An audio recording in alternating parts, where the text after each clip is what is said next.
Hello, everybody. Welcome back to the Hunter Base Podcast. What do Maverick Hunters do when they're not hunting Mavericks? They go back to the base, recharge, and shoot the shit.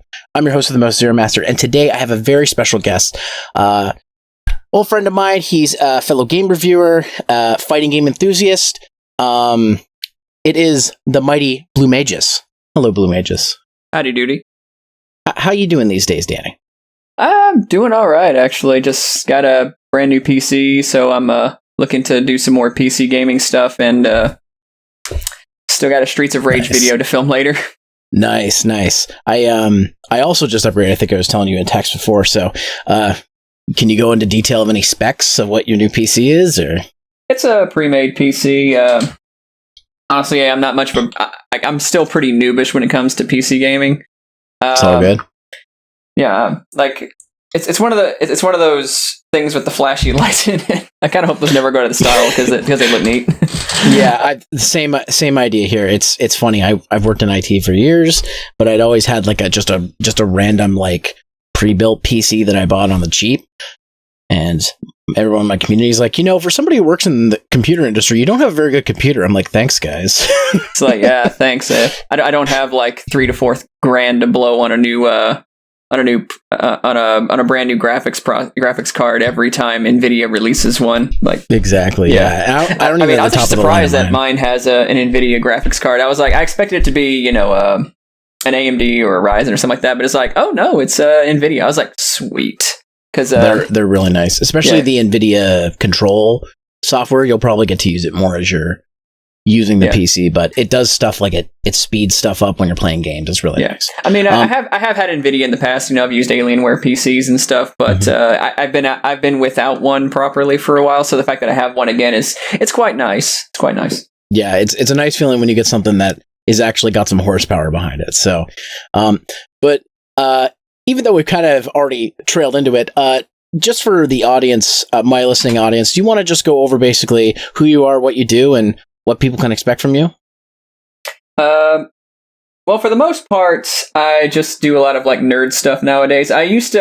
Some people may be familiar with me because I used to have this spat with Blood on the Dance Floor a couple years ago. I remember those days. Yeah.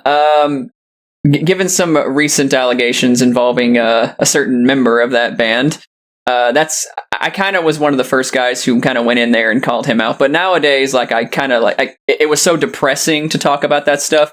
And YouTube was also burying my content to a point where my channel hasn't even really recovered from that since then. Mm-hmm. But I decided to pivot and start doing things that I actually enjoy for my own mental health, as well as to stop the burying from YouTube. Yeah. So I primarily do a lot of game reviews. Retro gaming has been a thing that I just like to do. Oh, I know, another dime a dozen comedy retro game reviewer. I get it. But it's something I personally enjoy doing, and I know that people do enjoy watching it. So yeah. So whatever people kind of tune into, I'm just happy to do something that I enjoy putting out and have a lot of fun with.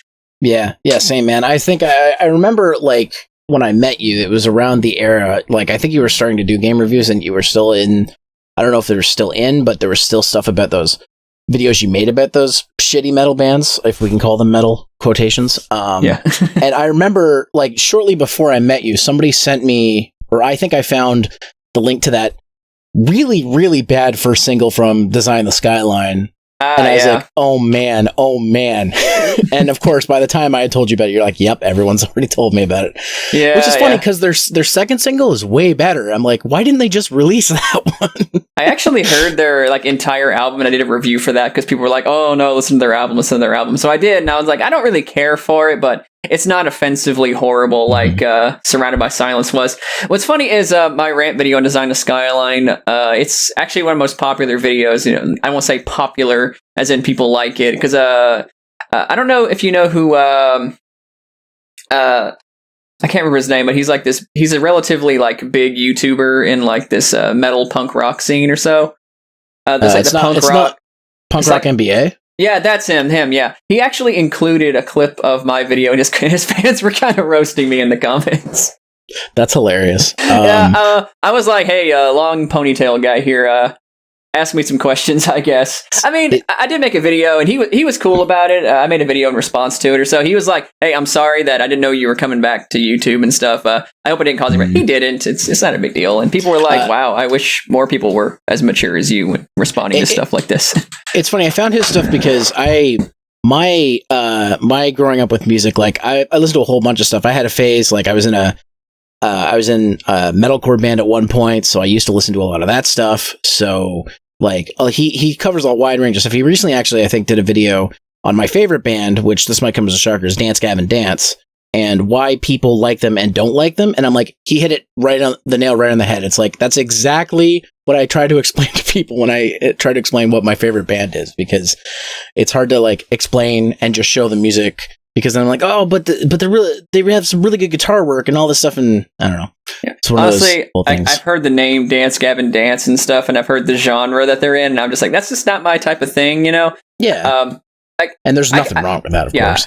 Yeah, I can give or take metalcore. Like, I personally think the metalcore boom in like the 2000s kind of, I don't know, killed metal's mainstream popularity for a while, and but that's just my personal opinion or so. And I'm just like, if you look at the timelines of it, it does kind of make sense, but it's like, I understand that has its fans. You know, people can like what they want to.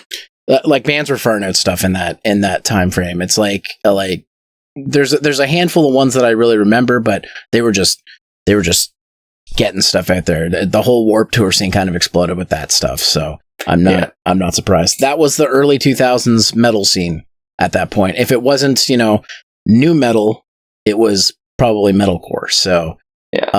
As soon as new metal faded out, they brought in metalcore, and that was like the last like metal boom period, and we haven't kind of seen one since. I'm hoping the new wave of traditional heavy metal does a little better, and it's doing pretty well overseas. Let's just hope it comes to the States. Okay, I know we're in talking music, but I got to ask you, how do you feel about Doom, and how do you feel about Mick Gordon? Dude, I love Mick Gordon. Like, I thought it was really interesting when a bunch of my friends who don't listen to that heavy stuff were like, "Oh, Mick Gordon's music is so good." I'm like, all right, here's like 10 more bands that sound like Mick Gordon. So I thought it was very interesting because like I'm playing Eternal right now for my streams, and every time you just get in the zone, you just get into a big firefight with a bunch of demons. It's like, that music just does it. It's like, okay, I actually first encountered Mick Gordon by listening to his TJ Combo song for Killer Instinct, and I'm like, dude, this freaking kills. I'm not even really big into hip hop and rap. Like, it's one of those things that's like, if I like it, I like it. If I don't, I don't. But I try. I like to put a TJ Combo's theme from that game on when I'm like going at the heavy bag for cardio or something like that. It just gets you fired up and just ready to go ham, you know. And then I learned he was doing the soundtrack for Doom, and I'm like, this is amazingly fitting. It's like one of the best music soundtracks of games for a while. And I've actually been under the opinion that a lot of modern games are kind of they're kind of lacking in that iconic soundtracks. Like we've had very few of them who have been like, yeah, that's the soundtrack. Like, this is when you think of this soundtrack, you think of this level in this game. We haven't really had that. And I think Mick Gordon doing this for Doom and Killer Instinct, I think that's kind of bringing it back. We did really kind of forget the importance of a video game soundtrack. Yeah, I mean, the only two video game soundtracks on my Apple Music are Doom and Scott Pilgrim versus the World the Game. So good pick. That tells you what's going on there. But speaking of Mick Gordon, just real quick, I honestly, and getting fired up, which kind of works the segue, I love his version of Cinder's theme. Because it takes the original Super Nintendo theme, and he's really good at this. He's good at taking original songs and adding his own flair to make it sound like it's all his own thing. Like, that song never existed beforehand. He's really good at, like, I guess you could say remixing, but I don't really want to call it remixing because it's not really a remix, but he's good at taking something and making something completely different out of it. Like, yeah. and the redone tracks he did from the old Doom games in the new Doom soundtrack isn't even his best stuff. I think, like a lot of people, I think one of my favorites is BFG Division because it's just so hard and it's ready for a fight. Yeah. Whenever it comes to Mick Gordon, I feel like his style is very adaptive. Like, he can hear something and then he knows how to adapt that into his own style almost flawlessly. He just kind of has one of those ears. Speaking of Mick Gordon, though, you want to know something that's going to kind of tick you off? What's that?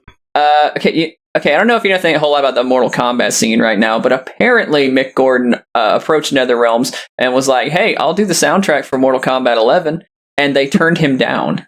Wow, that's interesting. Yeah, they apparently turned him down, and then they did this awful trailer with 21 Savage that people hated. It just doesn't fit.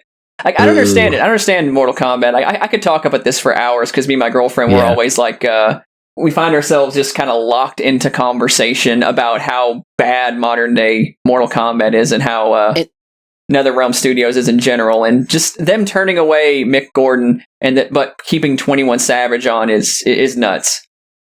It doesn't. It's not so much that I dislike new Mortal Kombat, because I grew up with Mortal Kombat, as I'm sure same here. You have, because I've seen that you enjoy a lot of different fighting games, like I did. So it's not that I hate. It's just there are certain little things about the newer Mortal Kombat that bug me. It wasn't one of the main things that bugged me. Is it wasn't until Mortal Kombat 11 that they fixed it, where if you change back to the classic control style from like Super Nintendo Genesis, the moveset changes too. In Mortal Kombat's 9 and 10. They fucked it up so that even if you change your controls, the special moves were still done with the game's control set. You couldn't go use the classic ones and have it switch over. So like Liu Kang's Fireball wouldn't be whatever forward Y or whatever it was in the Super Nintendo. And I do have a SN30 Pro because the Super Nintendo is like my favorite controller. It's just very comfortable to me. So I would use it to play games like Mortal Kombat 10, and it wouldn't do the thing I wanted, because even though I changed the buttons the way I remember them, it did not change the special move inputs. So I don't know why it took them 2 games to figure that out, but they finally did with 11. And 11 is okay. My brother bought the whole digital collector's edition, so he has all the DLC and stuff, so I play it from time to time. It's okay, but it's not the same Mortal Kombat, I guess you could say. That. Here's the thing with Mortal Kombat 11, and I don't want to get in too deep into it, because I could literally fill up your entire podcast with me complaining about it. Trust me, I have a lot to say about Mortal Kombat 11. I feel like the best thing about it is the gameplay. Even though it's slower than MKX and not as flashy and stuff, the best thing about it is it's very consistent. It's a very tight feeling game. Mm-hmm. I don't think that NetherRealms is bad at programming fighting games. They're actually quite good. I have yet to encounter a thing about the play control scheme in Mortal Kombat 11 that I just dislike. I feel like everything that's wrong about Mortal Kombat 11 exists outside of the gameplay. Whether it be its community is just full of people who are absolutely terrible, whether or not they're just the general philosophy over at NetherRealms is rife with retcons and just completely ignoring the lore of the series, while still trying to cash in on its popularity for nostalgic purposes. Its soundtrack is just dull, uninspired. The story mode is just hot garbage and stuff. It's like everything about it is bad, but it plays pretty good, and that's really the best thing I can say about Mortal Kombat 11. Like if you just want to play a fighting game and you don't care about anything else about it, then yeah, it's fine. There are definitely some fighting games I play where I don't give a shit about the story. I'm like, I'll just play the game. Does it have a few characters I'm familiar with? Do they play similarly to the way I remember them? And if those 3 boxes are ticked, I'm like, yeah, sure. It's like, I wasn't sure about the newer Killer Instinct at first. I recently picked it up for PC and I've been playing it, and now, obviously, just for example, one of my favorite characters is Cinder. I know he's cheap, so that's why they changed him to his moveset to be different, but you can still play as him doing the same cheap stuff. They just changed the buttons around. But like, I like that they didn't change him too much to where it's like, oh, I have to relearn this character. They changed him just enough so that they took away most of the cheapness, but they still put in like the regular combo stuff for him and stuff like that. It felt like Killer Instinct, and that was the thing that was for me for that game, because I did play it when it originally came out, but that was back in its first version when Double Helix was working on it. By the way, Double Helix at that time had made nothing but crap before that, so nobody thought the game was going to be good. But like honestly, I'm just recently getting into Killer Instinct myself because I completely passed up on the Xbox One With this new PC, it came with a Microsoft Xbox on PC thing. So I just picked it up. I paid $1 for it and stuff, and I've been playing around. It's super cheap now to get the full character roster. So. Yeah, I was playing. I was actually playing around with Tusk a little bit before I got in here, and I think Tusk is probably my favorite character in Killer Instinct so far. Like, if you don't know a lot about me, I'm a big Conan fan, so. Oh yeah, him being pretty much Viking Conan, it just tickles my fancy in all the ways that I love. So I love this guy. So I'm gonna enjoy playing around with him a lot more. Although I will say that tutorial, as much as I appreciate it being in depth, I feel like they could have dialed it back about 10 stages, and it's like nice you're teaching me frame setups and stuff like that, and stuff, but I feel like they had too many cooks in the kitchen when making that thing. Yeah, the general audience person who plays this game just to be fighting game isn't going to care about frame perfect precision when playing a fighting game. That's for the people who are really like into the meat and potatoes. Because I remember that because I played the arcade mode and it started me off with a tutorial. I'm like, oh, okay, this is some pretty advanced stuff that they're showing me. But at the same time, I'm like, I just want to play arcade mode to see how it plays. I don't need to know how to do all this stuff. It's like, just show me the basics, keep it simple, and I'll figure it out as I go. Because that's how I always approach fighting games. I'm like, to go back to my my most recent review for Bloody Roar. Like if once I played around with it, I went to trial mode to get a feel for the controls. And once I got a feel for it, I was like, oh, can I do this? I can do this. So that's how I play games, like you can show me like about 1 billion different tutorials nonstop or so.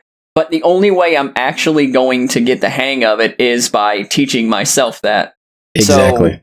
So the fact that the tutorial is just so freaking long at like 32 things and a lot of the early stuff or so that's very like, cause you can only use Jago and it's all like very frame based or so and very, hey, go into a shadow, go into this. And as soon as I got to manuals, I was like, I'm tapping out. I'm just going to go play the arcade mode. Exactly. Just one thing, and I won't bust your chops on the Bloody Roar review. I actually think you did a really good job on it. Oh, thank you.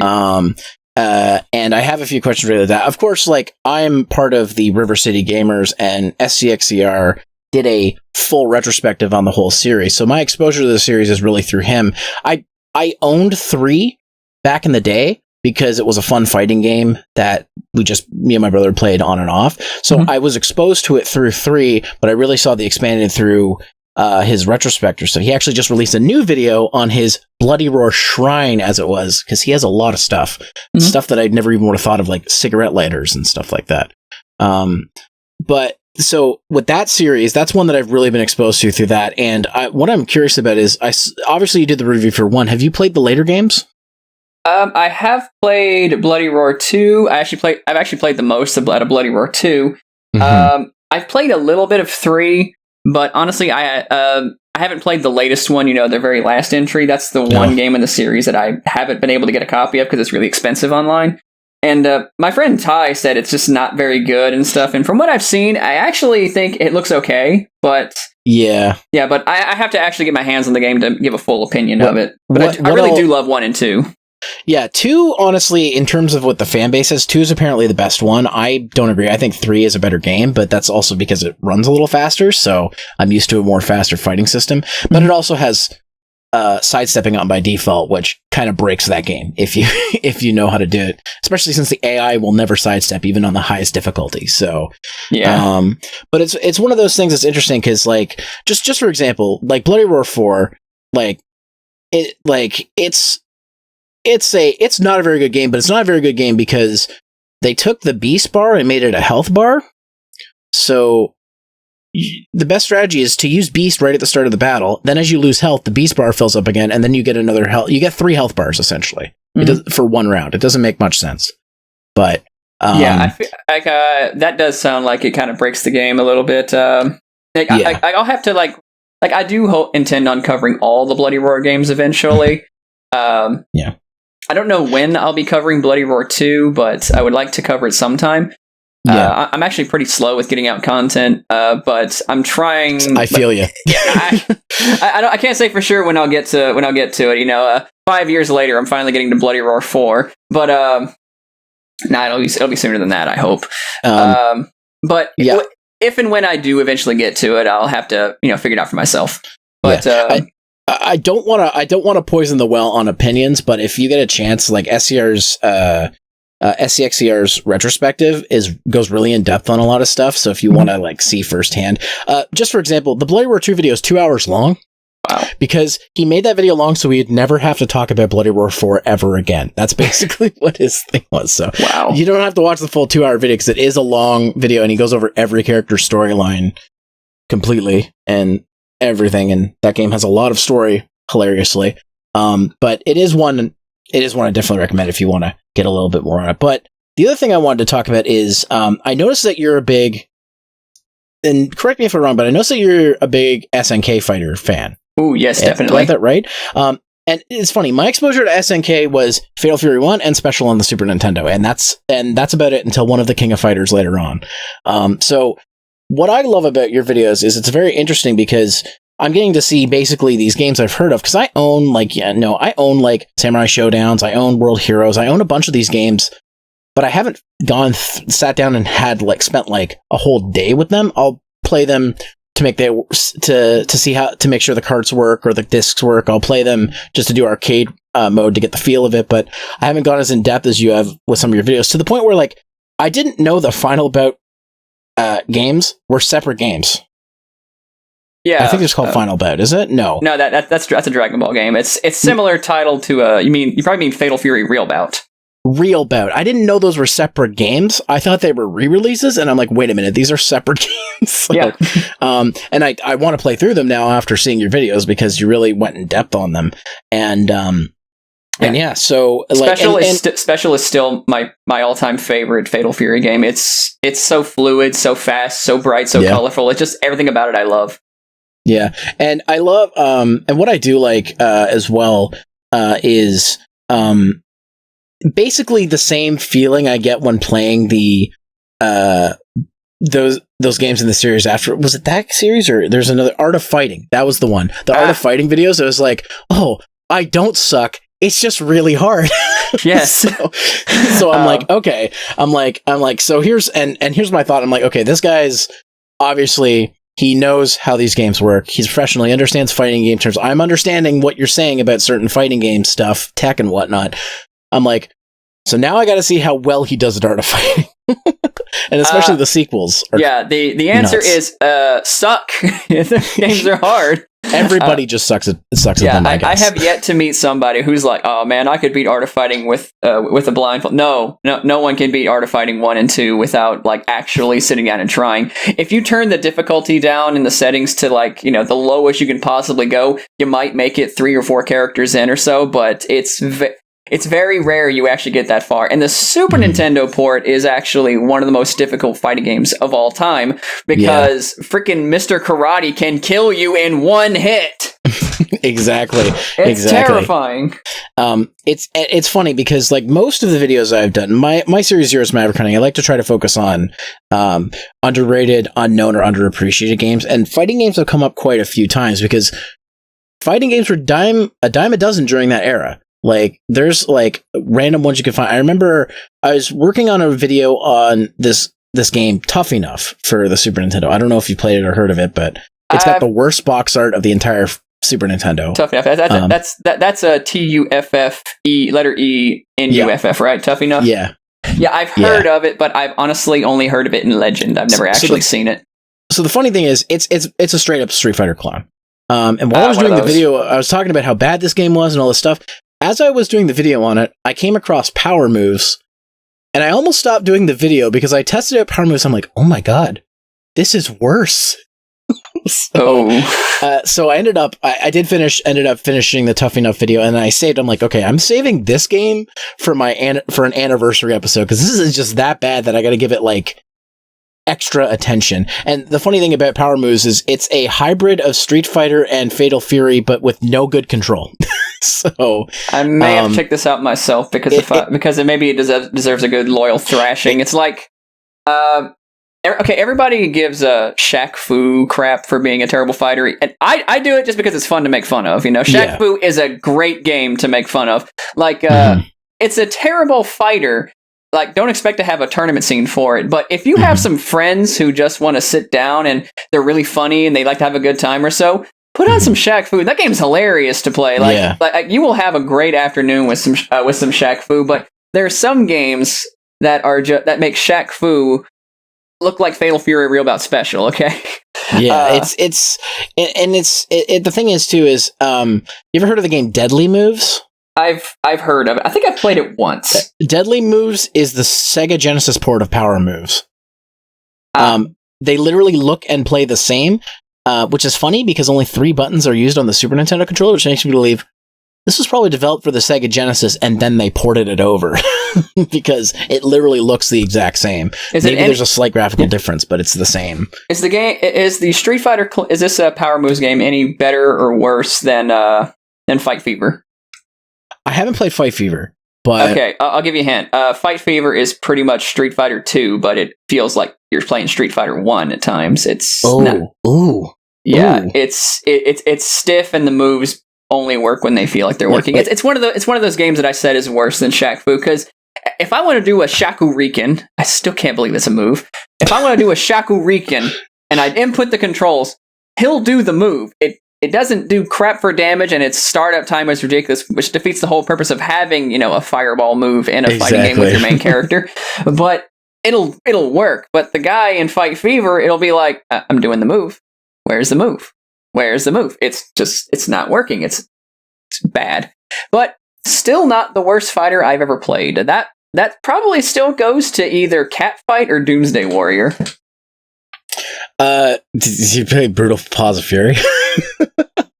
I've played it for like 5 minutes before I put it down and uninstalled it from my computer because I wasn't going to pay money for that piece of crap. That was one I picked up the cart randomly, being like, this looks stupid. It might be good for a video. I tried playing it a little bit. I'm like, I don't know if I have enough to say about this other than it's bad. It's bad.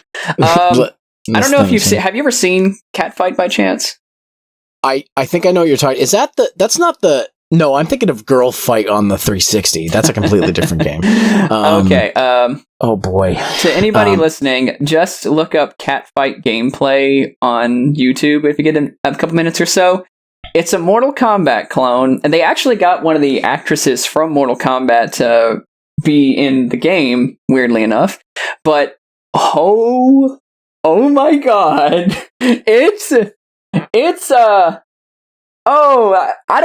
I don't know how to describe that. It's like Dong Dong Never Die if it was made by more incompetent people. I think I found this. I'm just looking at it real quick. Is this an arcade game or what is this? It's a PC game. It's a PC game. Yeah. Ooh.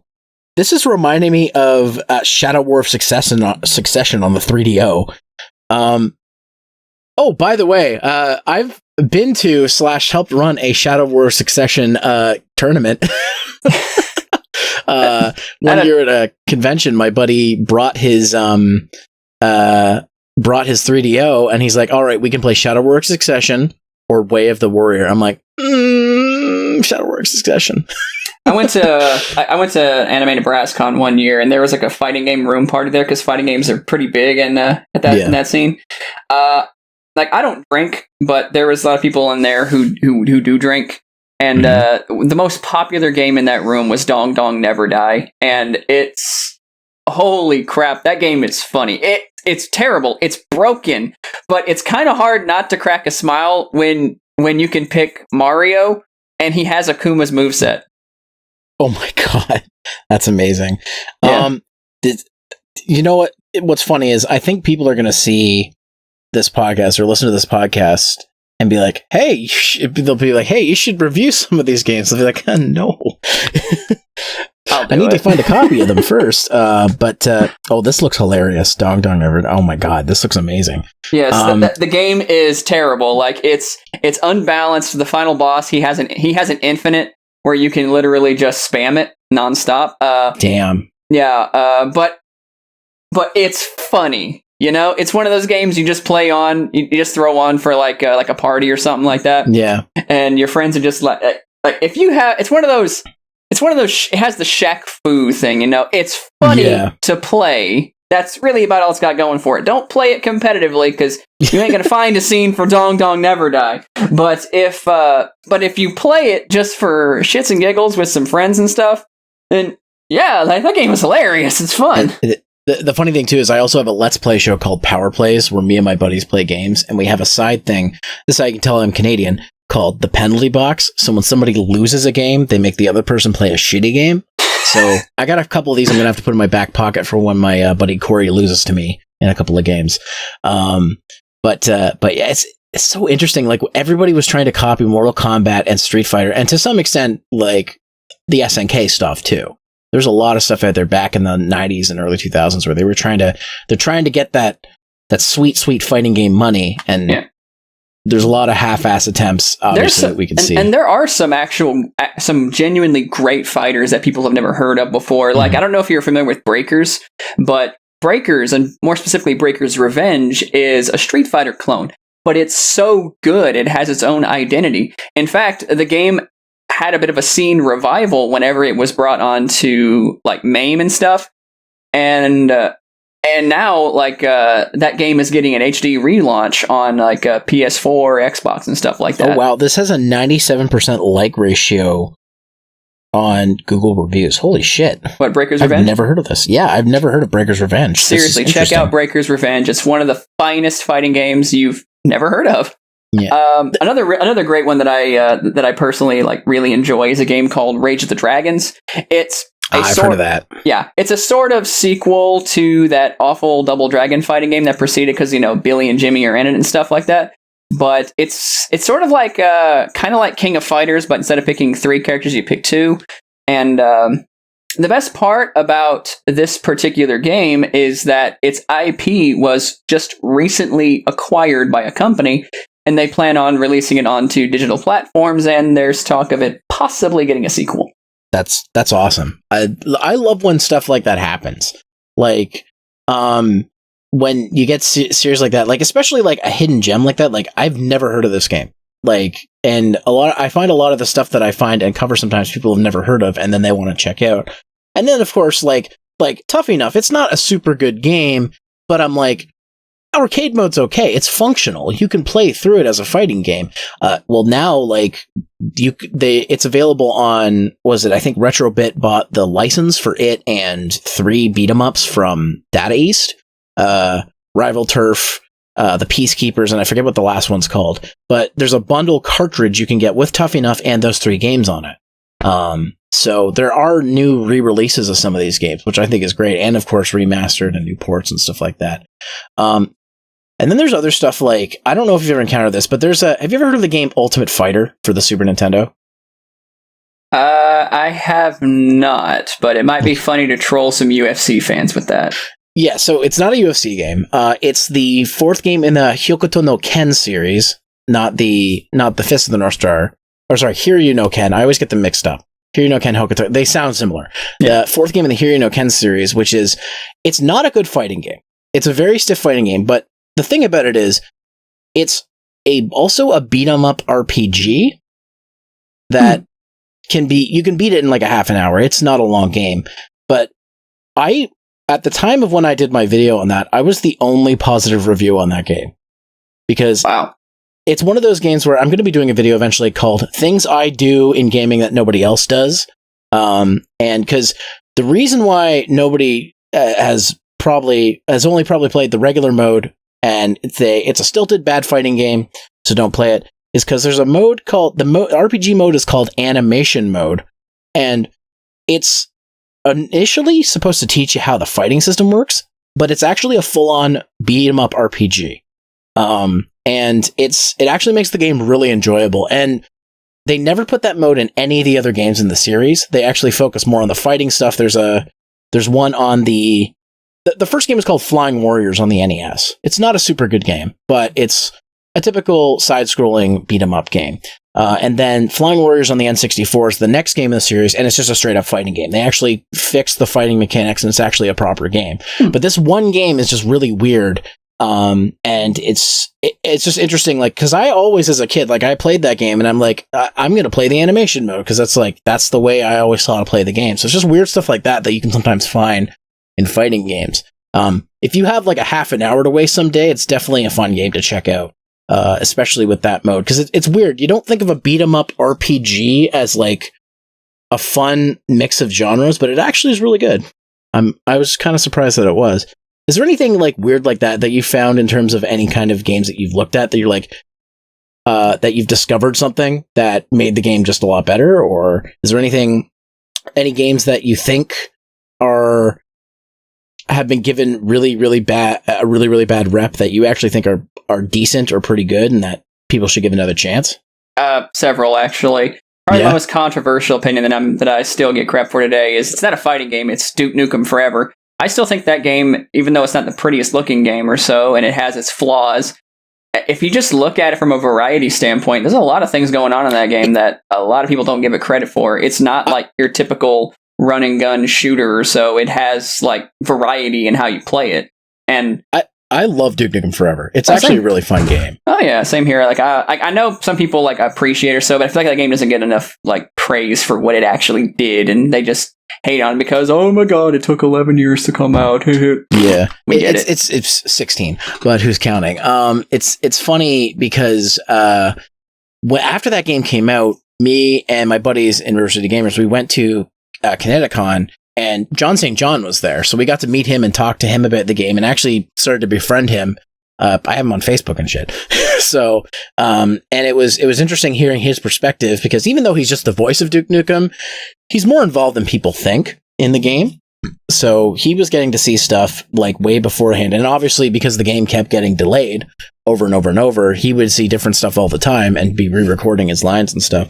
But I think an amazing moment was my buddy, One Roll rented the game. And he played through it. And he's like, that was actually pretty good. And then when we met him, he's like, they talked about it. He's like, so what do you think? I'm like, oh, I thought it was pretty good. He's like, do you have a copy you want me to sign? He's like, nah, I rented it. I couldn't afford a new game at the time. So John St. John takes it a brand new PC copy, opens it up, signs it, and it says, here you go. John St. John always... Of course, One Roll's now like, oh, great. Now I need a PC to run. Okay. If you want to know something funny, actually, I've never met John St. John. I would love to, but, Duke Nukem Forever is one of the only games I've ever bought 3 times. Yeah? Yeah. I bought it on Xbox 360 on day one when it first came out. I didn't have a PC worth crap to play it, so, but I wanted to play online, so I bought a PS3 version of it for cheap. Mm-hmm. And then I was like, I want the Balls of Steel edition, and the cheapest version of it online happened to be the PC version. So, there you go. I bought it 3 times. Well, there you go. Now you might actually be able to play it on your new PC. Well, I actually could play it on, at the time I didn't have a very good PC, but sometime after that I got a half-decent PC that could run it, and now this PC I have right now could very easily run it.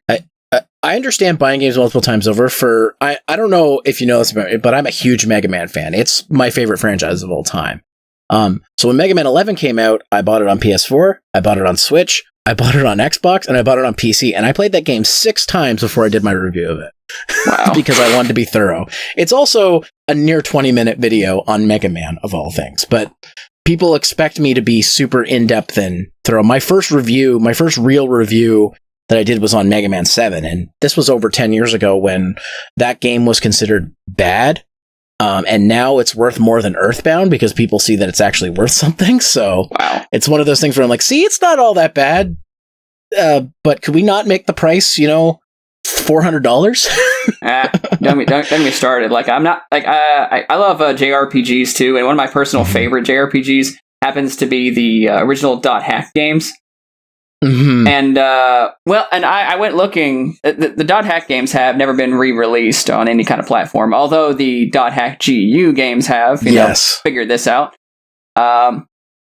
But if you want something to just smack people over, look up the original English versions of Dot Hack Quarantine. The 4th and final game in the original series. I own it, so I know what you're talking about. Yeah, that game is ridiculously overpriced online. Like, for some reason, the Japanese imports are dirt cheap, but the English versions are beyond expensive. Those were games that I found when PS2 games were still being sold. Like 360, PS3 stuff was out, but PS2 games were still being sold at like EB Games. So I'm in Canada, so EB Game. We don't have GameStop. We have EB Games, and I just ended up I got the first one before that generation started, and then I got the second one shortly after, and third one. I just ended up getting them enough in a row that I ended up getting them all before they skyrocketed in price, because I think each one was like $20 or something like that when I got them. And then GU, I rented the first one, and by the time I wanted to get those ones, they were impossible to get. But of course, there's now the collection on PS4 that gives you the first 3 games, and they made the 4th game on one disc, which just still blows my mind. That they're like, hey, we're not only going to make a sequel to this game that's 10 years old, we're going to give you the other 3 too. Why not? Wow. Like, it's just crazy to think about that. I was just like, well, I have to get this on PS4 now, because I think I have the first GU, and I rented the second and third, and I never picked them up. So that's why I ended up getting the collection for it. It'd be nice if they did a collection of the original series, because, yeah, they're expensive. Big time. I want them to re-release that. I'm actually not too big on GU. I feel like the main character is an idiot. And stupid. This is a game. I love the voice acting in that. It's great. It's not just that. It's just like I didn't like how it started. I'm like, yeah, I'm done. I'm done. Sorry. I was showing my girlfriend into RPGs, and she likes World of Warcraft. So it was like, okay, I'll just pick this game up. It'll be fun. I'm like, wrong. I have made a grave mistake. She did not enjoy that at all. Yeah. No, I hear you.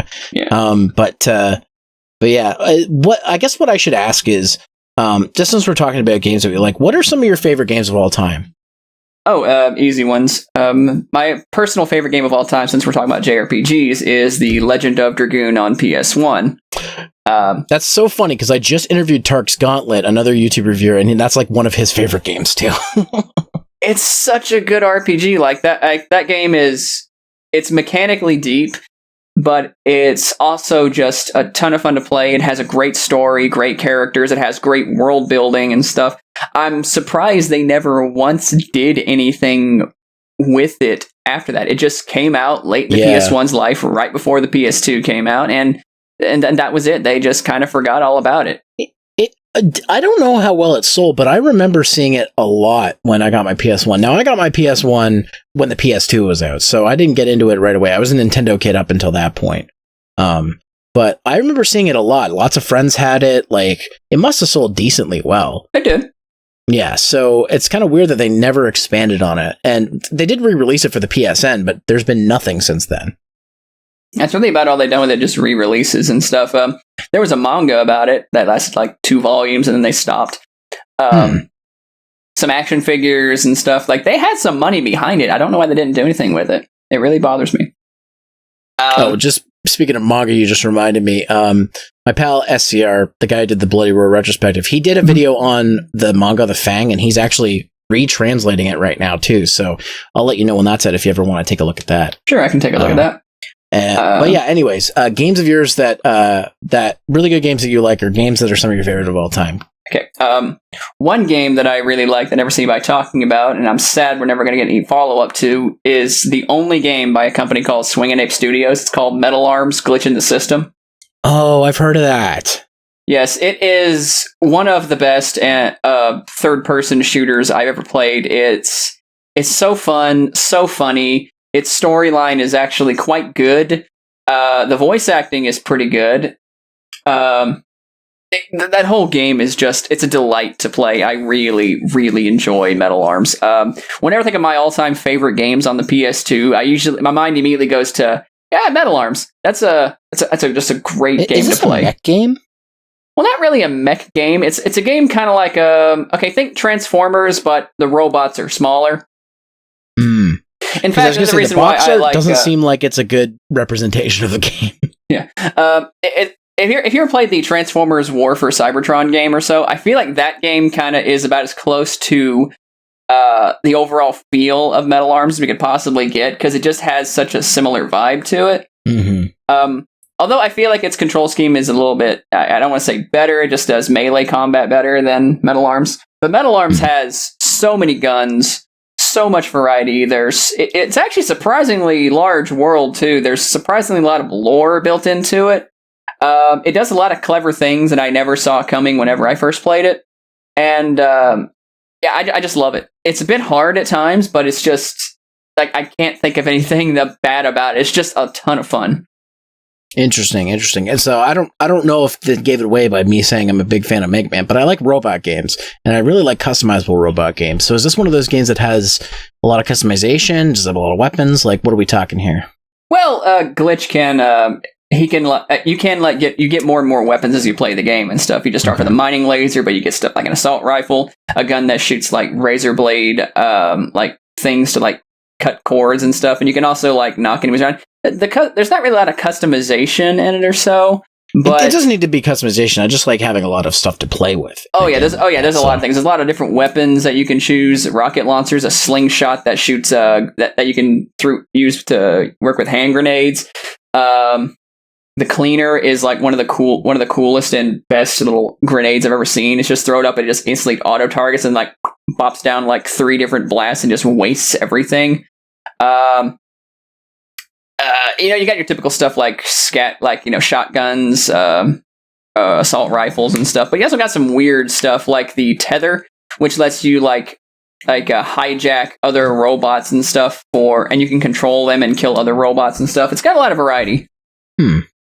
Interesting. Yeah. I'm just seeing that it is available on the Xbox Marketplace. I wonder if there's an enhanced version on Xbox One. I don't own an Xbox One, but my brother does. So he's been getting a lot of original Xbox games that have enhancements for the Xbox One. So I'll have to check that one out. Yeah, I'm gonna go on them and say probably not an enhanced version because the company Swingin' Ape Studios doesn't exist anymore. They only made that one game.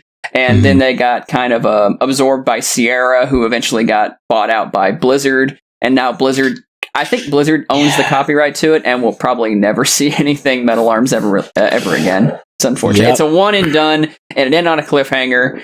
But there was so much potential. It was so good. I would say I like Metal Arms more than I like Ratchet and Clank as a whole. Really? Yeah, that's how good that game is to me. So the next question I have for you is going to be more related to your game review content. Is there any games that you want to cover you just haven't had the means to do so yet? Where do I begin? The never-ending. I know it's a never-ending pit of games with us doing these kind of things. But I just got to know. I got to know what could be coming in the future if you get the means to do so. Well, of course, I plan on doing Streets of Rage retrospective. That's next on the list. I've been trying to do. I'm assuming you played 4. Yeah, I do have 4. It's I played around with it a little bit, but I'm trying to show my girlfriend these games too, so we're kind of playing it together. Oh, nice! They're perfect co-op games. Oh yeah, definitely. She was having a lot of fun with Streets of Rage 1, and we just got to record Streets of Rage 2, 3, and then 4. There you go. Let's see here.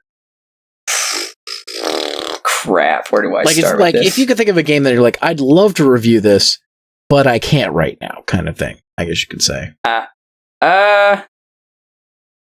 there are a lot of games I would love to cover, but I don't have copies of, like Rise of the Robots. It's a game I've always wanted to cover, but I can't find a decent copy of it. I have it on Super Nintendo. You poor thing. It's one of those games where I'm like, hey, you know how I said Shaq Fu's not the worst fighting game ever? Here you go. At least Shaq Fu has a versus mode. Oh my god. Yeah. Don't get me started. Let's see, what else is there? If I put you on the spot, we can always pass on to the next question. Oh, no. It's fine. I do know I plan on covering Hatred somewhere. Oh boy. Yeah. When that game came out, I was like, that looks like shit. But then everyone's like, oh my god, it's got an AO rating, and everyone's like, I'm like, what is about this game is so violent and so offensive that it had to get the coveted AO rating? Is it really that bad or so? So, like we all have the benefit of hindsight now or so. I know the game was made intentionally to, piss people off and stuff.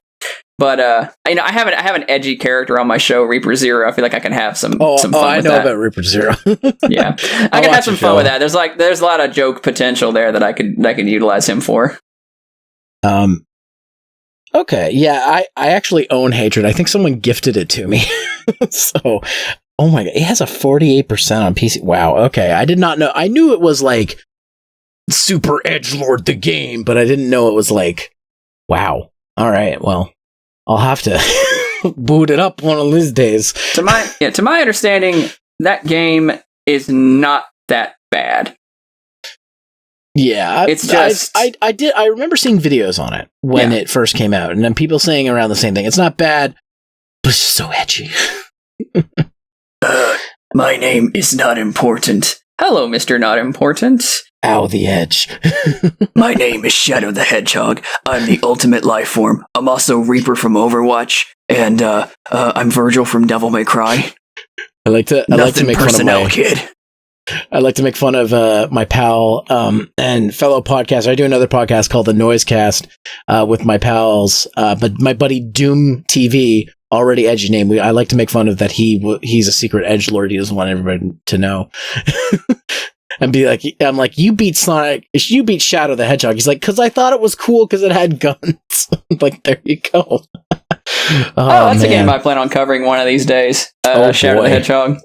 That's not the game I just did a Let's Play with my friends on Sonic Adventure 2 Battle, and I've heard that game is really great. But man, I did not have a good time with that game. It is a great game. It's just you gotta have the Sonic mindset when playing it. It gave me a panic attack. One of the stages gave me a panic attack. Ouch. I think it's the last Shadow stage, the one where you're above the the planet and stuff. Jesus Christ. Anyways, so the other thing I wanted to check with you about is have you played SNK Heroines for the Switch? I have not. I don't actually own a Switch. Okay. Because I would like to cover that game at some point, but I don't know nearly the SNK knowledge you do. So maybe I may have to call on you if you're down for your knowledge if I do that game. Would you be down for that? Sure. Sweet. All right, cool.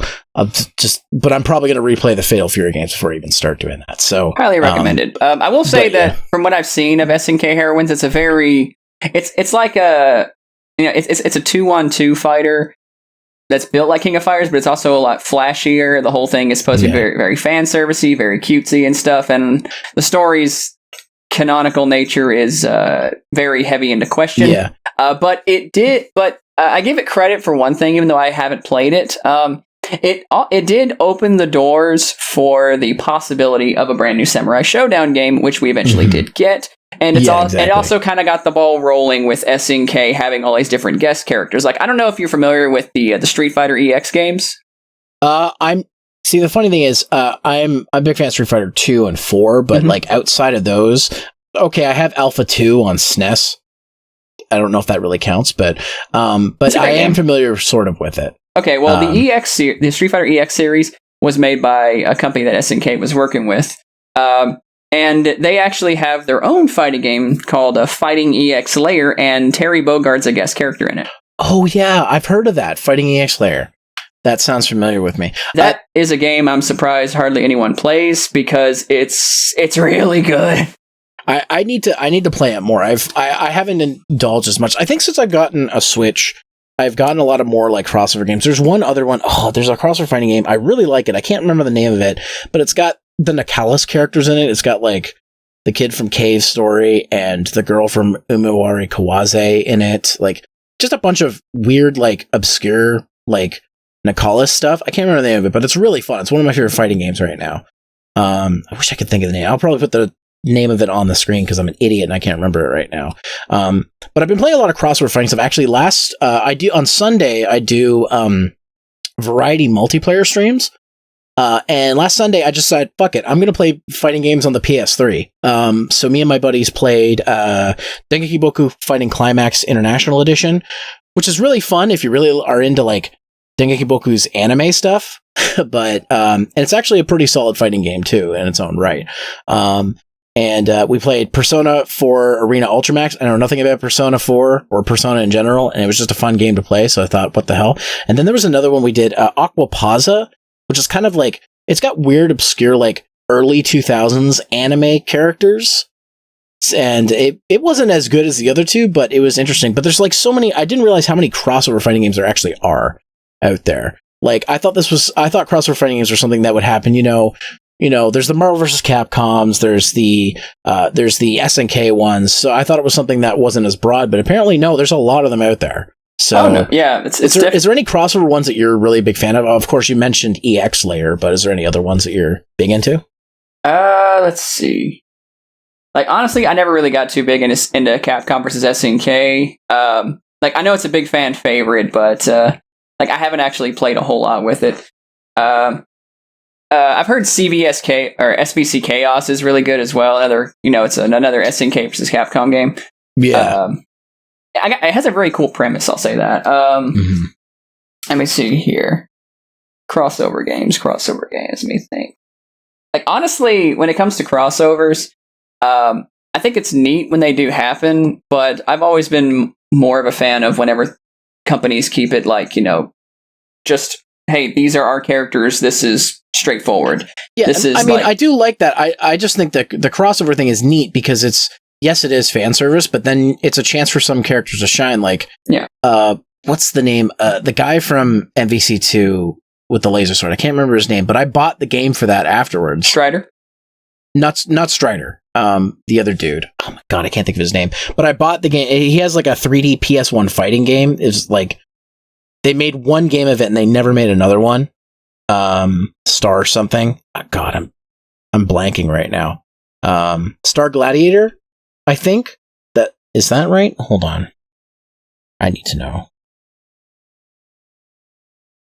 Yes, Star Gladiator. The character that guy. Hayato, I think his name is. Yeah, I just see that guy. Hayato him. From MVC2. I say from MVC2, but he's from this game, and he's one of the like just weird guest characters like that. Sometimes you can find like games from stuff like that, which I think is interesting. Yeah. Like Imahara Kawase, I didn't know shit about those series, and this sounds ridiculous, but they're 2D platformers where your weapon is a fishing rod. It sounds ridiculous, but it actually is really fun.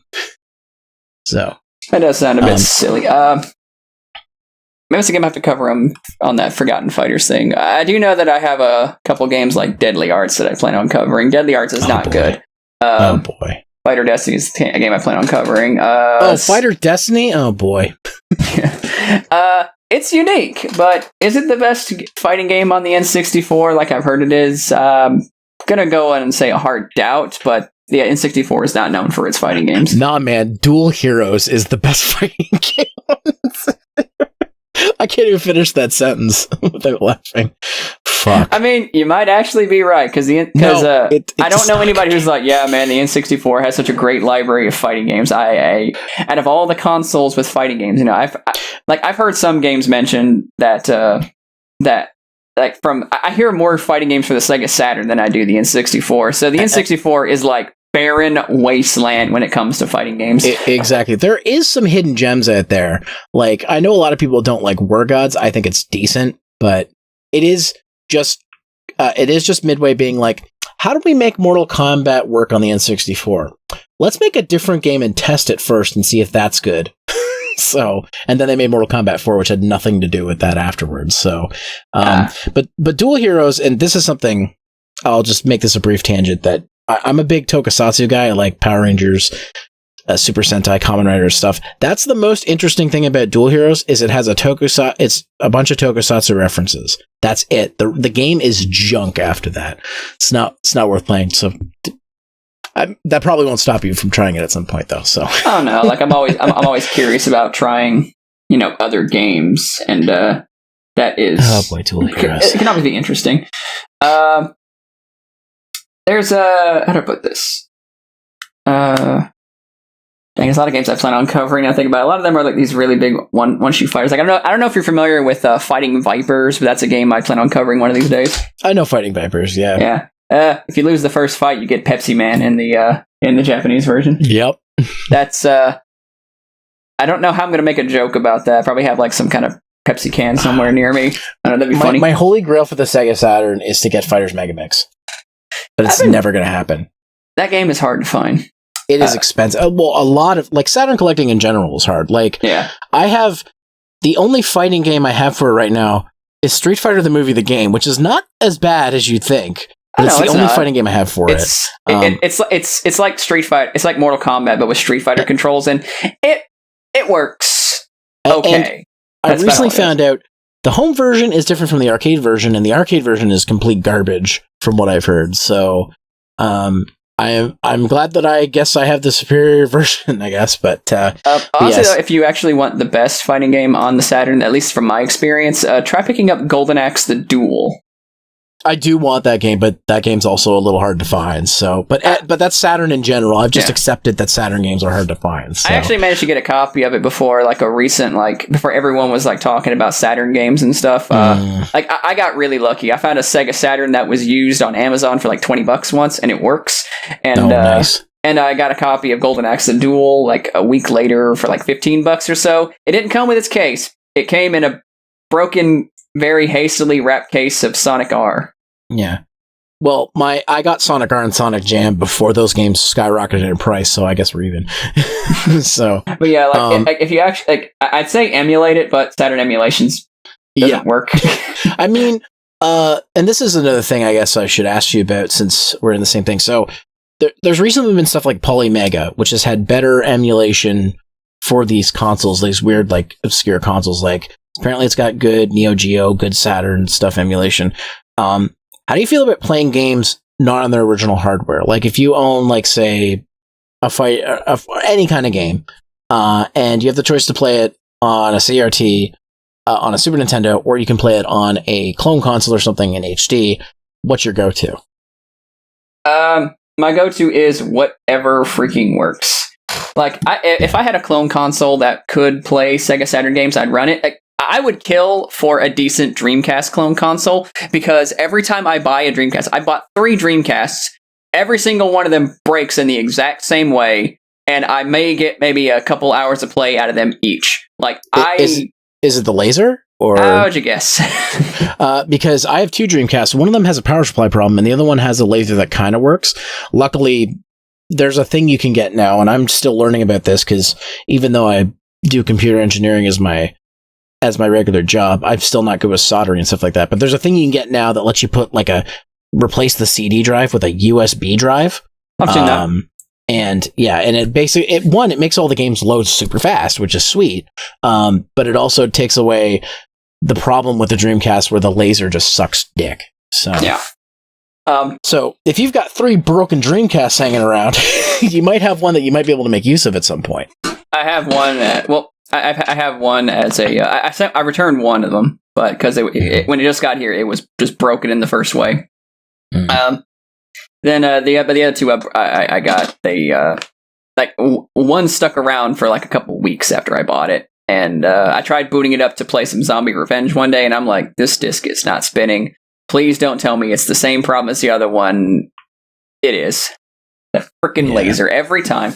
So, no, I am totally in favor of clone consoles, especially when you look at consoles like the Dreamcast or the Sega Saturn or the Master System, consoles that are actually kind of hard to come by, or especially a decent price Neo Geo.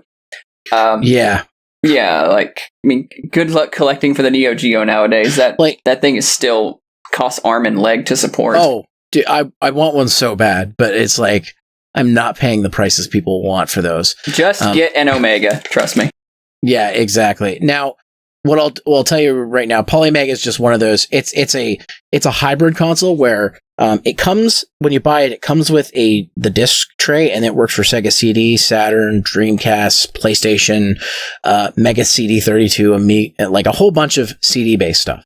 It works with, and then you can buy modules for cartridges. So, like, there's a module for TurboGrafx, there's a module for Super Nintendo, Genesis that you can add onto it. So the base console is mostly for CD-based stuff. And from what I've seen and been told, the Saturn emulation and the Neo Geo CD emulation, which are 2 of the hardest things to emulate, is actually pretty close to 1-to-1. So I'll send you a link to it later. It's an expensive console. It's not cheap by any means, but like if for a solution, it cannot it cannot be less cost prohibitive than me having to buy yet another Dreamcast and hope to God it works, because because they're not cheap, because they're getting actually harder and harder to find, because the ones that actually work are, they're getting more and more expensive, because people who actually want to play Dreamcast games just want to buy a working one, and they break so commonly in that same exact way that literally when that laser disc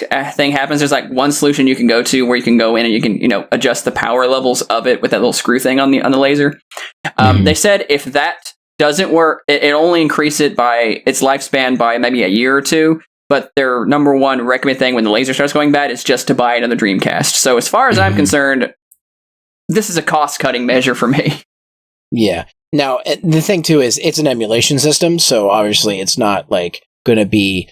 It's no matter what, emulation's never going to be perfect. So, but it's the PolyMega I'm interested in because it's the closest we're getting to stuff like Saturn and Neo Geo CD, like consoles that are like prohibitively expensive for little to no reason. Yeah. And have really bad emulation scenes. Like, I'll say the Saturn emulation scene has been great. They've been really great, but we still don't have an emulator for PC that's even 100% or close to 100% compatible with the actual console. And that's because of the weird architecture of the Saturn. But apparently this system has the best you can get without, as close as compatibility you can get with Saturn. And the fact that it has Sega CD and other stuff is just a bonus for me. So that's going to be something I'm going to be looking at. But I'll send you a link to that later because you might be interested in that. Yeah, I would like. This sounds something that I probably would like to get my hands on and try out. Just because, okay, it would probably be cheaper to buy this console than it would to buy a working Dreamcast, a Neo Geo CD, and a Sega Saturn. So as far as I'm concerned, there you go.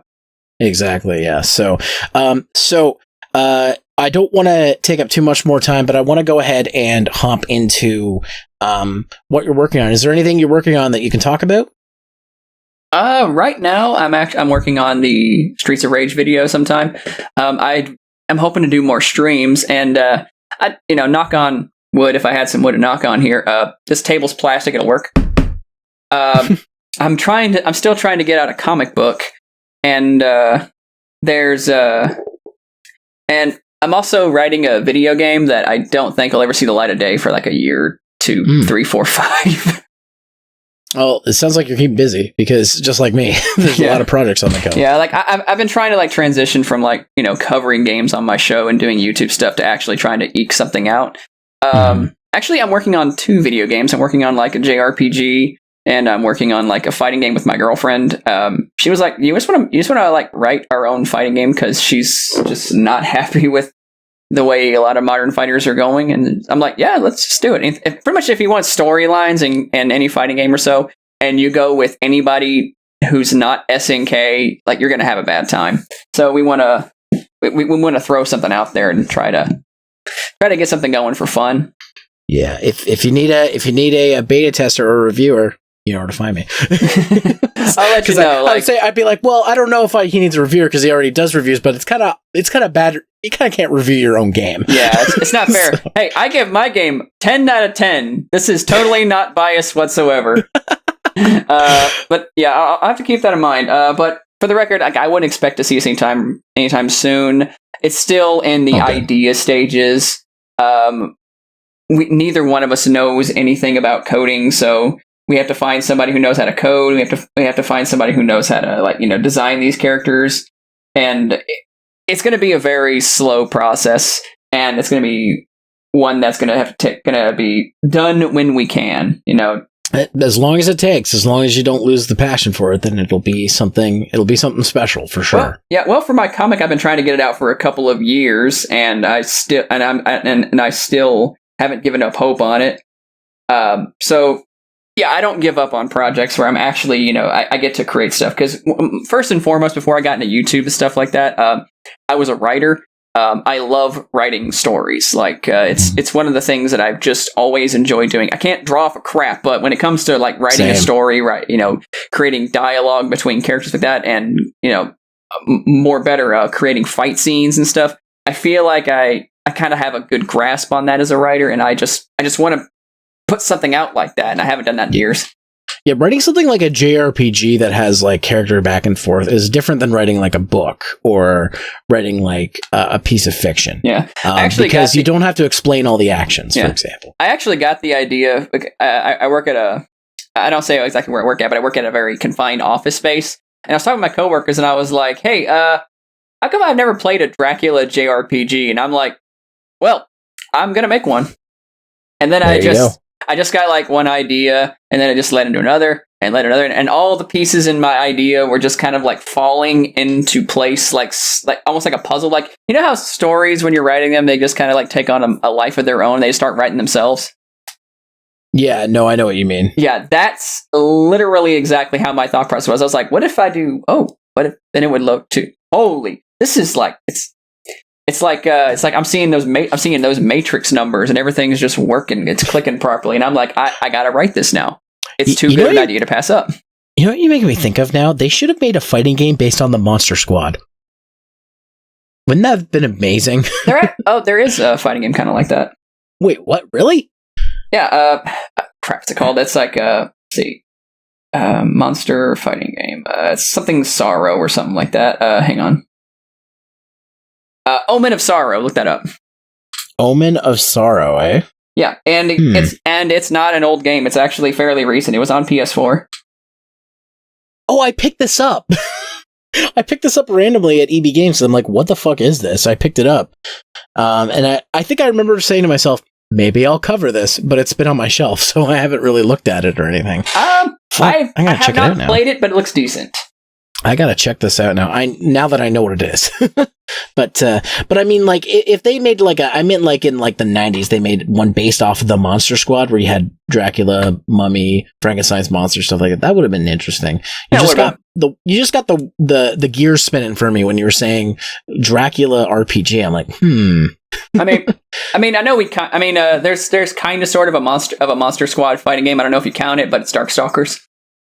Yeah, that's true. Darkstalkers I really do enjoy. I like a lot of the Capcom stuff, which and it's not that I don't like the SNK stuff. It's just I'm not as familiar with it, and I need to familiarize myself with it. Yeah. I can talk, and that's what's been great about your videos. Just going back, like, because there's a lot of games like I know about, but I haven't actually played all the way through.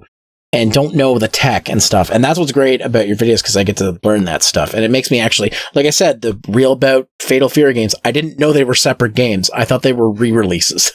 So. Oh, no, they are their own separate games. And honestly, if you really want to know what SNK's philosophy is when it comes to writing games, and it's one reason why I will always give SNK the absolute praise that they deserve, is they actually put their storylines front and center. Like, if you like, I'm one of those guys who actually enjoys lore and storylines. You know, it's coming from a writer or so who likes a lot of, shonen anime and stuff. It's like, I enjoy character interactions. I enjoy storylines. I enjoy storytelling and development. So whenever SNK is like, hey, we want to actually make a story mode with actual characters and characterizations, and they do that for literally every single fighting game, then you got to give them credit. And I'll say this without reservation, too. King of Fighters has the best story in fighting games, bar none, and they show no signs of letting up. Like, if you just want pure, high-quality, consistent storytelling, King of Fighters should be the go-to. That's going to be a long series if you cover every King of Fighters game, because isn't there like 15 of them? There's more. Oh, there's more than that. Yeah, okay, there's like different versions of it, and there's also like there are different versions of of the games or so, as well as like different re-releases for them. Some games are canon, some games are not canon. Yeah, because there's a collection I have that has like King of Fighters collection, and it goes up to like 2002 or something, and there's like a bunch of them in the 90s. I'm like, Jesus, they were just cranking these out. Yeah, like SNK is just a baller. They were very, very consistent in the 90s. Most people love King of Fighters 98, but that game's actually not canon to the story at all. Okay.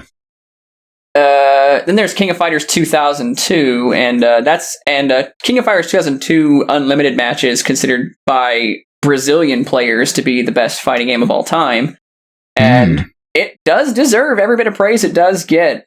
It's I've heard it been described as the Super Smash Brothers Melee of Brazil, because that's literally like, and everyone, whenever there's a new King of Fighters game, oh, it's as good as 2002 UM. Ah, crap! Here we go again. That's just what I've heard. I'm not Brazilian. I can't say for sure. It's just what people have told me. That brings me to a question I forgot to ask you. What was your reaction to Terry and Smash? I'm pretty sure they heard it on Mars. Oh, okay. Like my friend Ty, he plays these games. He actually got me introduced to SNK stuff. And he was joking a couple years ago when Smash 4 was around, and they were like, they should put Terry Bogard in Smash. And I was like, it'll never happen. Terry's not that big of a character as he used to be and stuff. And then it actually happened, and I was like, what? What? No. You're joking, right? This is a prank. It's a prank, It's funny because he's actually one of my favorite characters to use because he's actually, one, he's fairly easy to use if you're just getting into playing Smash, like, competitively. Mm-hmm. And two, like, if you know how to do his moves in the SNK fighting games he's in, they do more damage, just like they do with Ryu. So yeah. But I was still really hyped to see him just because I've always said, you know, SNK, whenever they made their big comeback with King of Fighters 14, like they had a big gaming drought between King of Fighters 13 and King of Fighters 14. They released nothing. And every time there was a new project they were putting out, there was a lot of hype going up, and then they actually showed off what it was, and it was like disappointing because for about 5 years straight they focused exclusively on these gambling machines for like Japanese like arcades and stuff like that. So you got to see characters like Haomaru from Samurai Showdown or Terry Bogard in Growl Mark of the Wolves, another game that gets highly requested for me to cover.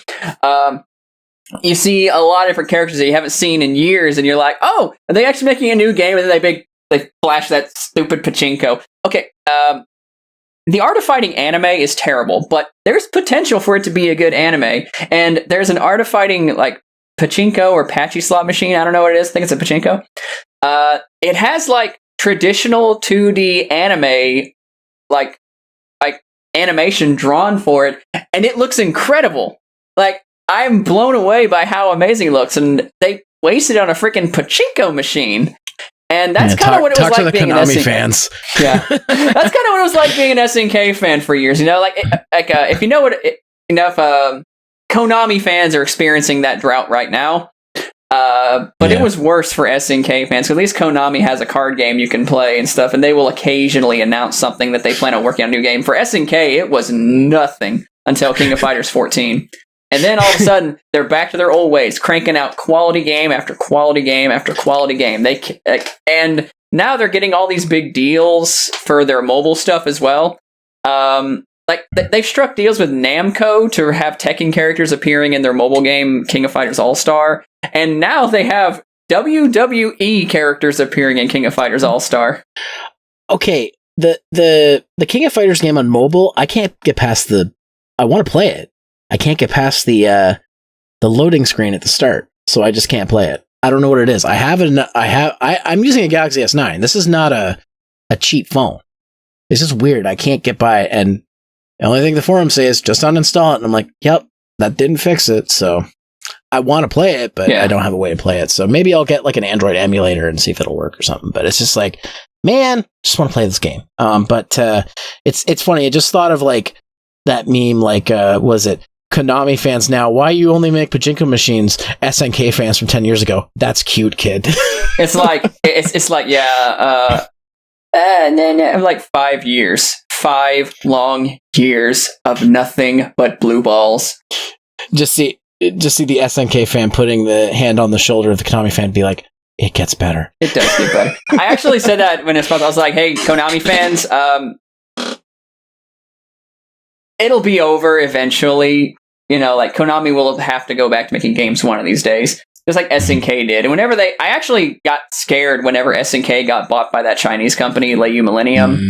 Because I was like, oh, here we go. They're going to sell off their franchises to the 4 winds and then just, liquidate everything. And we're never going to know SNK again. And they're like, no, we're just going to make more stuff with them. And the SNK was like, no, we're still going to do our patchy slot games. 1 week later, we have closed all of our gambling things. We're going to focus on video games. And I'm so glad they did, because now they're getting all these big multi-million-dollar deals with, WWE, Namco, Nintendo and stuff. And they're actually getting their name out there, and people are talking about SNK games. They're talking about Samurai Showdown, talking about King of Fighters. And I'm like, about time you guys learned about these franchises. It's one of those things where, and I've said this before, I'm like, never underestimate Chinese gaming companies. because I guarantee a bunch of them were started by people who got bootleg copies of games that we had for years. That's how they got their start. Yeah, Street Fighter Rainbow Edition. Look that up sometime. Yeah. So, or actually, what's funny is there was this one Chinese company that made a fighting game or so, and SNK took a look and they were like, "That looks like King of Fighters 13." They're like, it's totally not." And they're like, "Yeah, that's totally King of Fighters 13." Hey, you want to put Terry Bogard in it? That's exactly what happened. They put Terry Bogard in this Chinese fighting game. I cannot remember the name of it, but I was like, "Yo, what?" It's actually a pretty decent game too. There you go. So, I mean, like, not to go on for too long about it, but like, one of the reasons why we're getting a lot more games that have English options available, even if they don't get localized, is because of the Chinese market, because there's enough people who speak and read English out there that they have to. Like, I was blown away that, just going back to me being a Tokusatsu fan, that there's new Kamen Rider games in English. I'd never, ever expect that in a million years, except for the Dragon Knight games, but Dragon Knight was an anomaly.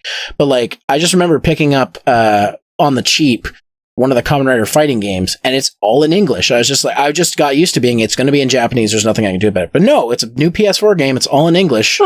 And it's not great English, but it's understandable. I can play the game functionally. So it's just interesting because there's a lot of games now because of that when they go to port games or bring games over to China, most of them have to have an English language. So that's the thing for people. If there's like that, I say to people, like, if there's a game you want to import but it's not, available in the United States, just wait till a Chinese version comes out, because I guarantee there's English language on it. So, and again, it's not amazing English because it's pretty much like directly translated, but like, that's better than nothing is the way I look at it. So, yeah.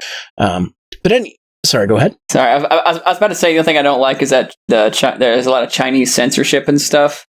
I don't know if you're familiar with this, but Blizzard in particular censors a lot of their characters for their games over there. Like Tracer is straight in the Chinese version of Overwatch, for example. Overwatch got like censor bombed when it got sent to China. And that's not just Blizzard doing that too. Several other game studios are doing that as well. Disney in particular is extremely bad about doing that in China. That's why you don't see a lot of gay characters in their movies, because they keep it. They'll mention the word gay here, but when it goes to the Chinese market, they'll completely take that part out. So it's like it's nice that there are options and stuff. It's just the Chinese market is something that remember, it's like it might be English translated, but it might not exactly be 100% accurate. Well, that is fair, but everything that I've come across that's gotten the English treatment because of the Chinese version has been practically the same as the Japanese game. So not too much has changed there. But yeah, no, I see what you mean. And especially what's going on with the world right now, we probably won't get too many of those releases for a while. So yeah, it's very unfortunate. I'm hoping that eventually, China will realize it'd be a smart idea if they just didn't touch source material for their own sensibilities and stuff, especially for English versions. I mean, it's like if you're going to release it in other countries with an English version, then just leave that transition alone. Mm-hmm. Exactly. But I'm just hoping that it's not going to affect SNK games later on, because I know that SNK's parent company is a Chinese company, and so far they've been pretty good about not censoring anything. In fact, if anything, SNK has kind of doubled down on stuff. I don't know if you saw this, but there was a big backlash on Twitter about the inclusion of the character Iroha in Samurai Showdown. And her shtick is she is a sexy maid lady who used to be a crane. And people are like, this design is like really sexist and stuff. And it was ridiculous, because they almost got one of the admins on the Samurai Showdown Twitter fired because he said, "Hey, we're all horny on main tonight," because everyone was posting images of Iroha. Yeah, it was just a joke, And one competitive player who doesn't even play Samurai Showdown anymore, by her own admission, took offense to it, and that at most 3 people were upset, and they had to take down the tweets and issue a public apology because one of them happened to have a following of more than 6,000 people. And it seems an SNK, whenever they get criticized for, quote unquote sexist designs, they're they usually just double down on it. Like, people said that Angel's boobs were too big in King of Fighters 14, and they responded by making her boobs bigger when the game actually came out. That's great. Yeah, so I'm hoping the thing they're it not sounds pulling like the leash too tight on them. the thing that sounds like, just based on what you're telling me, it sounds like the Japanese or the Chinese company that is funding SNK now, they're probably all big nerds for SNK games, is what it sounds like. So they're probably just saying, just do whatever you want. They're like, we own Terry Bogard? Yes, do everything. Like, they're probably just like, yeah, it's a gay character, whatever, just put him in the game. So, they actually put a Muslim character that was made by as a fan poll thing. It was like a fan design that SNK was having for King of Fighters 14, and they, I think her name is Najid or something like that. I don't know. They put her in the game, and she's a full-blown Muslim, and I thought that was really cool too, because she has a great design, and her moveset's really cool. She's like Raven from DC Comics or so, where she has like this demonic shadow powers and stuff. It's really cool. That's awesome. I need to like play through my backlog because I have collections. I have when they went on sale, I think Sony did the Big in Japan sale. A bunch of like classics went on sale on the PS3 store. So I have like the Fatal Fury collection, which I already own on PS2, but I wanted it digitally as well on PS4, so I got that. And then I got the King of Fighters collection as well. So I'm going to have to sit down and play through those. I've been really, ever since doing that random stream I did the other week, I've been really trying to get back into fighting games. So there's a lot for me to look at, but I'm ready to dive deep. So, and your videos really helped like me look at some of the ones that are probably worth playing and some of the ones that I'm probably going to be hurt a lot, like Art of Fighting. So, but yeah. It's like, you just kind of got to pick them. Here's the thing, SNK games, even back in the day, just get used to them kicking the crap out of you. They're great. They are wonderfully programmed fighters with great stories and great characters, great art designs, great sound. Like, everything about them is great. It's just, they're not easy. They've never been easy. Art of Fighting is like the peak difficult they ever got. But it's not to say that games like Samurai Showdown 1 ain't gonna bend you over and make you spell the word run. Yeah, like, it's when I got Fatal Fury for SNES, like, this is the funny thing. Like, I got the Super Nintendo in 95, like, late into its life. Actually, the first game I got was Donkey Kong Country. Santa brought us the bundle of Donkey Kong Country and Super Nintendo. So Super Nintendo games were cheap at that point, because I don't know if you guys have it in the States, but you ever heard of cash converters? I have a trade-in store. I have not, actually. So I told the story before, but like, being Canadian, my dad wanted us to be hockey players. So he said, every time you score a goal, you can get I'll buy you a Super Nintendo game. Of course, Super Nintendo games were $10 to $15 at this point. So he wasn't making a big investment. But like Street Fighter 2 was one of the first ones we got. I was very familiar with it, and I got Fatal Fury later on as one of those other things. And of course, you can't play Fatal Fury like Street Fighter. You can, but you can't, because it's a different game. But I just remember, like, when I first beat the original Fatal Fury on Super Nintendo, like, that feeling. I'm like, I did it! And then when I looked back, I had aged 15 years and I had a full beard. But no, it wasn't that old. I beat it when I was like 12 or something like that. So Geese is he's hard. Fuck Geese. Not the birds. The birds are fine. It's a national treasure here in them Canada, too. But the yeah, just don't fuck with geese. Can I ask you about that duck person that lives with you? Yes. That is a character called Cultist. She's played by my girlfriend Molly. She's actually in the room with me. Oh, she's over here looking at me smiling because it was her idea, and I was like, that sounds like a hilarious idea. Let's do it. How do you understand what Cultist is saying? Weird internet reviewer bullshit. Okay. Because I have no idea what she's saying. And I'm like, okay, this is happening. I can give a rough translation. Usually it's stuff like, I hate geese, they are evil, demonic bastards, order 66 them.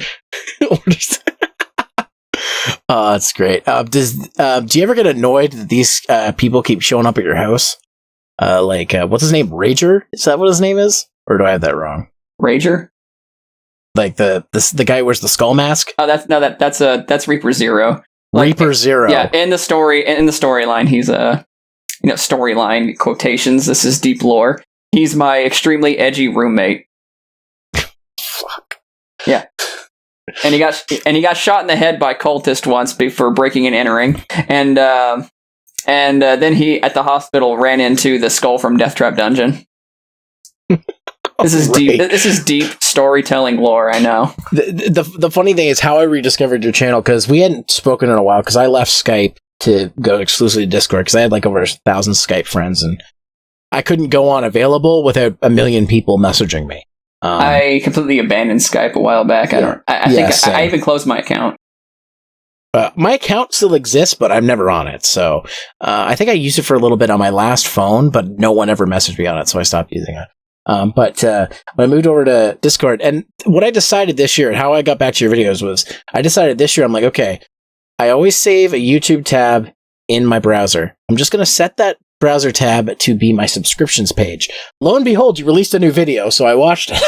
And then I'm like, oh, right. I forgot he made reviews. I'm going to watch all the ones I missed, because I subbed to you before YouTube did the whole, you got to click the bell now to get the notifications and shit. So I hadn't clicked the bell because it wasn't automatic. I didn't know. So your videos just wouldn't get pushed to me. And that happened to me too. I used to go from videos getting thousands of views to getting I'm lucky from one of my reviews to get 100 views now. And I mean, I guess the advantage you have is you have way more subs than I do. So I do see your videos get more views than mine, but you'd be getting way more views if this was 5-6 years ago. Oh yeah, definitely. Just based on stuff like that. Yeah, because I got buried by that YouTube algorithm a couple years ago, and exactly. I'm lucky if a video of mine cracks 500 views now. Yeah. So, and that's the thing now. I'm just I'm going to keep the subscription tabs open. So videos I want to see will show up. And then the other thing I'm doing is I'm trying to do a lot of collaborations this year. So I could be like, hey, this person does videos. Do you know who they are? And I did one with the Ultra Health, a video game nerd. And a lot of people are like, wow, you know him? His videos seem interesting. I'm like, okay, cool. Go check him out. Stuff like that. So if you ever want to collab on anything, you just hit me up. Sure, I'll keep that in mind sometime. It depends on how free I am, because I feel like a lot of my time is dedicated to working out and working on my job and stuff, and it's no, I feel you. Yeah, I feel you. I've been on that grind recently. I actually might not know this about me, but I had to completely switch my my diet and lifestyle mid last year, because of I was diabetic, and I've lost over 100 pounds and I'm no longer diabetic. So oh, wow. That's what I've been working on too. So congratulations. Well, thank you. It's been a change. Not eating bread is weird, but you know what?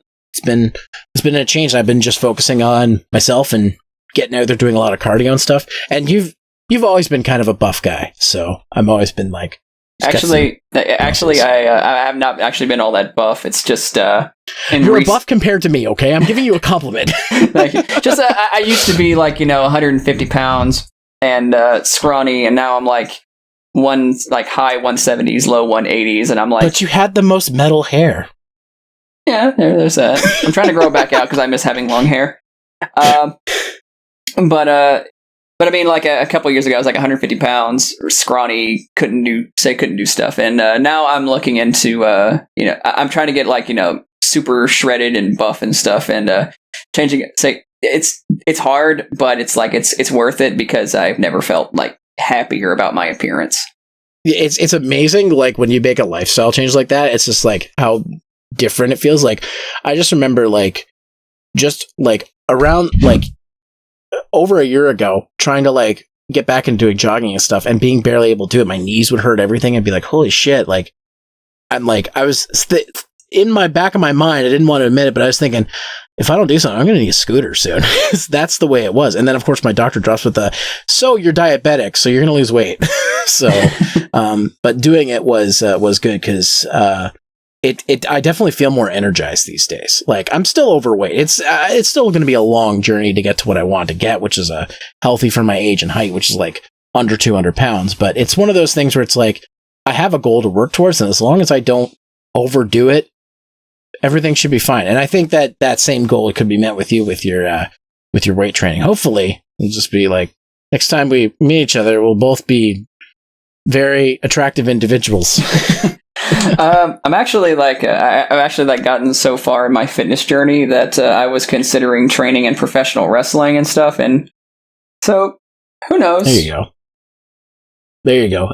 You could. I do have some friends who do CEW, the Canadian something wrestling. I can't remember what it's called, but it's sounds like it's a lot of fun. I don't want to do professional wrestling because it sounds like a lot of broken bones, but you do you. It's like it's one of the things that like I know I'm not going to go very far in it, but it'd just be neat where I can say, yeah, but I did it.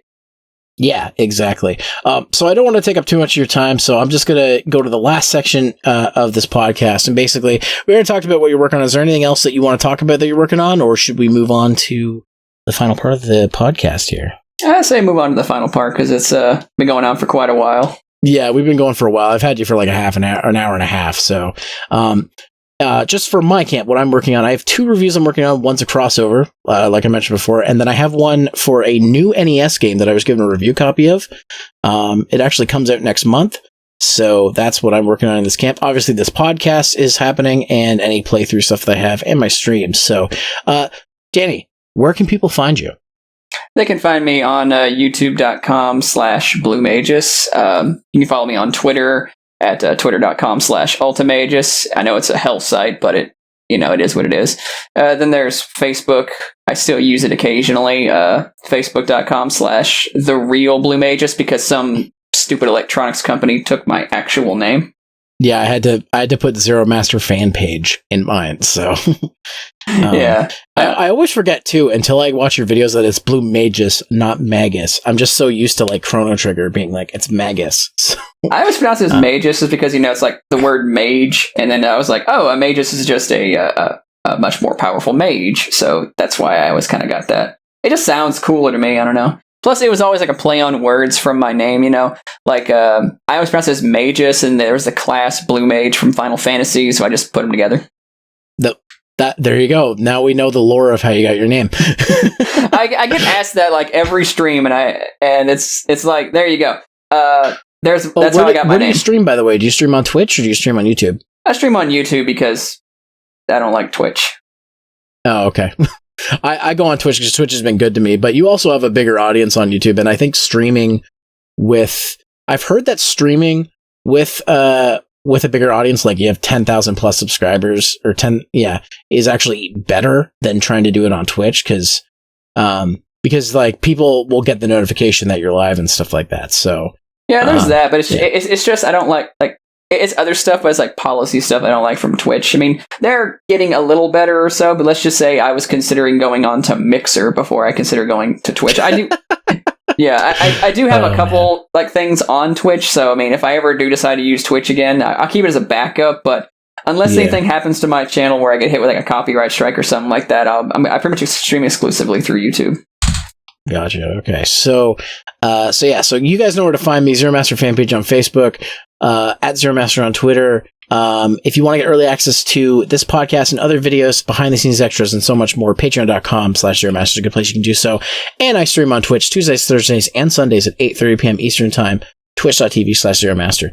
Danny, BlueMagus, it's been fantastic to catch up with you and have you on the podcast. Really appreciate you taking the time to come talk to me about fighting games and video games and just everything under the sun.